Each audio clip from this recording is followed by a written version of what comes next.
est-ce que c'est vraiment je veux dire, un vrai déterminisme ou bien est-ce qu'il y a d'autres éléments qui influencent Non, bien ce sûr. processus-là? Il n'y a pas de déterminisme. Il y a parfois un déterminisme sur certaines maladies. Par exemple, quand on a le gène de prédisposition à la mucoviscidose ou à la maladie de Huntington, on a 100% de chance de faire la maladie.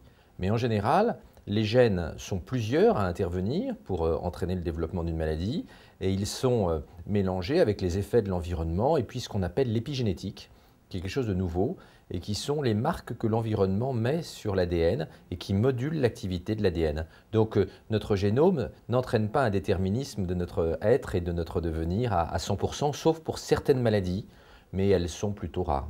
Quelles sont les conséquences qu'on peut imaginer sur l'arsenal thérapeutique? Il va y avoir deux étapes. La connaissance du génome permet de prévoir les pathologies dont on va être atteint et donc d'organiser une prévention ciblée. Ça permet aussi de donner des médicaments de façon là encore ciblé en fonction du risque d'effets secondaires, du risque de bonnes réponses ou de mauvaises réponses aux médicaments, ce que la connaissance du génome permet. Ça, c'est la première étape pendant la décennie qui vient là. Mais la deuxième étape, c'est la thérapie génique, finalement, et la génomique va permettre, dans un deuxième temps, de repérer des prédispositions génétiques que l'on va corriger par l'ingénierie génétique. Ça, c'est plutôt la prochaine décennie, c'est 2020-2025. Dans un premier temps, les médicaments vont être mieux utilisés. Ils vont être utilisés chez le bon patient et on va, dans beaucoup de cas, pouvoir déterminer les patients qui vont être soit non répondeurs, soit qui vont supporter des effets iatrogènes.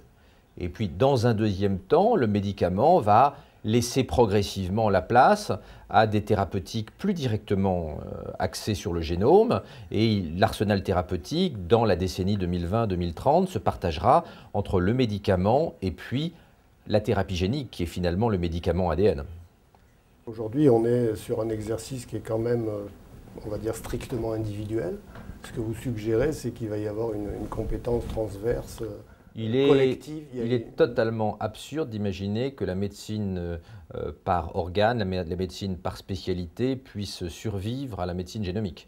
La médecine génomique est par définition transversale parce que les anomalies génomiques ne touchent pas un seul organe, mais sont transversales par voie métabolique.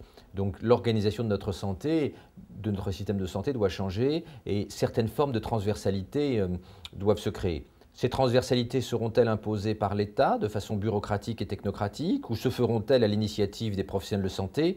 C'est tout l'enjeu pour l'avenir de nos métiers. Très clairement, et pour ne pas utiliser la langue de bois, les professionnels de santé comme les médecins et les pharmaciens ne sont pas mûrs aujourd'hui pour s'emparer de la question. Et en tant que professionnel de santé, je préconise que nous nous mettions tous collectivement à travailler si nous ne voulons pas être vassalisés dans cette médecine 2.0. D'un point de vue éthique, qui est-ce qui va être propriétaire des données?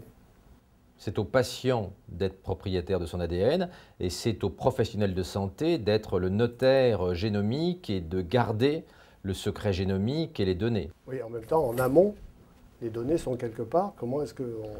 On peut tout à fait définir que les entreprises qui séquencent les données doivent, une fois que les données ont été transférées, les détruire. C'est le droit à l'oubli génomique. Comment est-ce qu'on peut imaginer les résistances au changement? Parce qu'il y aura quand même des résistances au changement. Je ne crois pas qu'il y ait finalement tant de résistance que ça. Il y en a paradoxalement davantage dans nos métiers qui sont assez conservateurs que dans l'opinion. Et finalement, il est une époque où le taux d'informatisation des médecins était inférieur au taux d'informatisation de plein d'autres professions.